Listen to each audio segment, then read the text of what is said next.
Quran Surat Al-Baqarah ayat 264. A'udzu billahi minasyaitonir rajim. Ya ayyuhalladzina amanu la tubtilu shadaqatikum bil manni wal adza kalladzi yunfiqu malahu ria'an nasi wa la yu'minu billahi wal yawmil akhiri fama saluhu kama sali sofwanin alaihi turabun fa asobahu wabilung fatarokahu solda la yaqdiruna ala syai'im mimma kasabu wallahu la yahdil qaumal kafirin. Kemudian dijelaskan lagi bahwasanya sedekah atau pengorbanan harta benda yang diberikan dengan diiringi membangkit-bangkit dan menyakiti adalah perbuatan yang sangat rendah.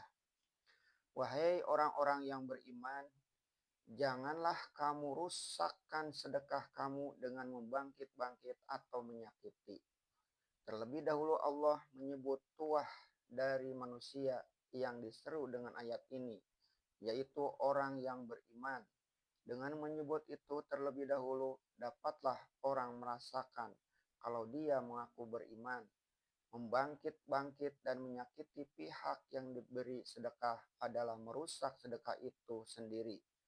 Sedekah atau sedekah baik kepada orang yang perlu dibantu maupun pada jalan lain, yakni keperluan-keperluan umum untuk pembangunan masyarakat Islam. Gunanya ialah untuk membantu dan untuk menunjukkan kesucian hati, tidak untuk yang lain.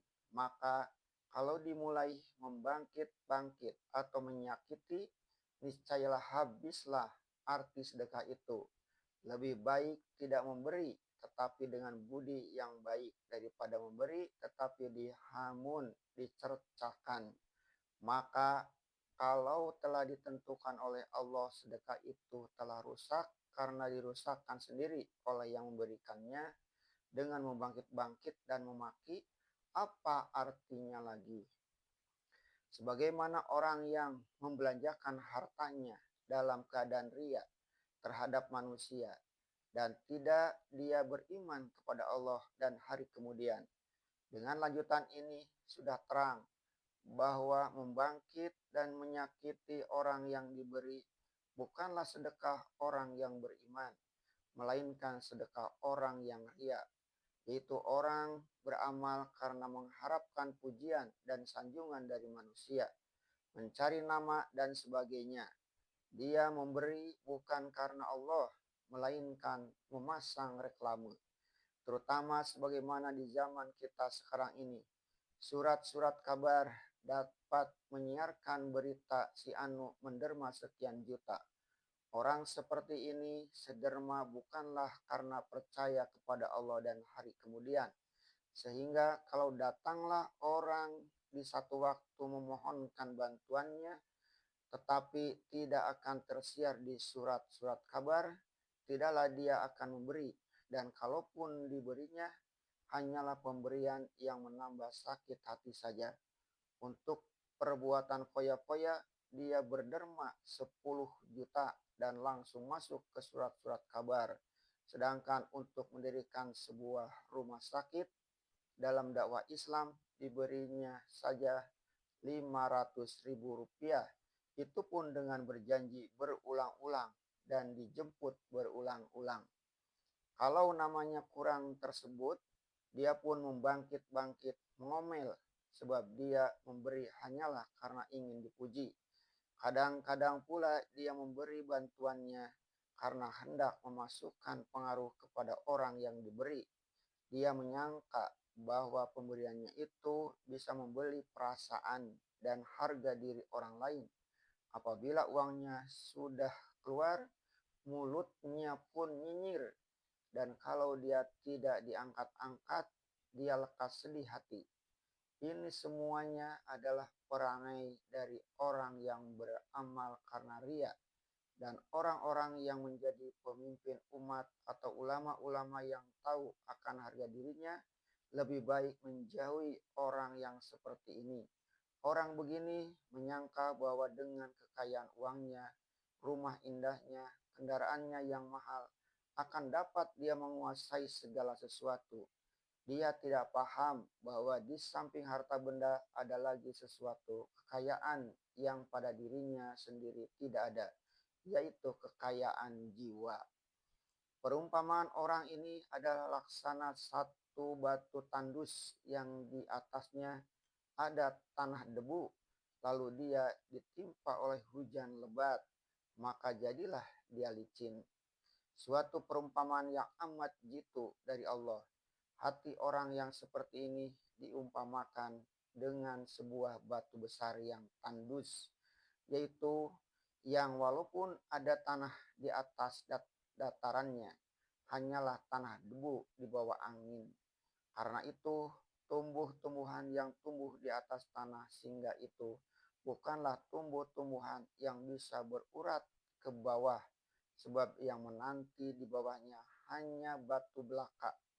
Kemudian datanglah hujan yang sangat lebat, maka tanah yang bertumpuk di atas batu tandus itu pun disapu habis oleh air, turut mengalir dengan air hujan itu ke bawah, sehingga batu itu menjadi licin kembali. Kalaupun ada terkumpul pula tanah di atas kemudiannya, tidaklah diharap dia akan menumbuhkan apa-apa, sebab hujan akan datang pula membersihkan tanah itu dari atas batu itu, dan dia pun akan licin kembali. Tidaklah mereka berdaya sesuatu pun atas apa yang telah mereka usahakan itu. Artinya, janganlah mengharapkan hasil baik dari batu licin, tandus, dan gersang. Memang dasar untuk tumbuh urat itu benarlah yang tidak ada padanya. Yang dimaksud di sini ialah penderma-penderma yang menghamun, mencerca sedekah itu, membangkit-bangkitkan, dan menyakiti.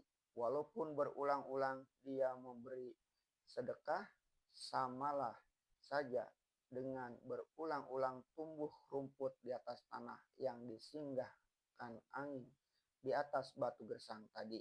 Hartanya keluar, tetapi nilainya di sisi Allah dan di sisi manusia tidak ada. Di dunia kian lama nilainya kian jauh, sedangkan di akhirat tidak mendapat pahala dari Allah, sehingga satu waktu dia akan dijadikan orang catatan, dijadikan peringatan, jangan meminta bantuan kepadanya, dia suka membangkit dan menyakiti. Dan Allah tidaklah memberikan petunjuk kepada orang yang kafir. Inilah keputusan Allah yang amat berbahaya kepada orang yang bersedekah karena ria. Dia tidak percaya sungguh-sungguh kepada Allah dan hari akhirat.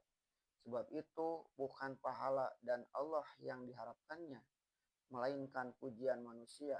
Teranglah bahwa kalau dia tidak dipuji, dia akan berhenti bersedekah.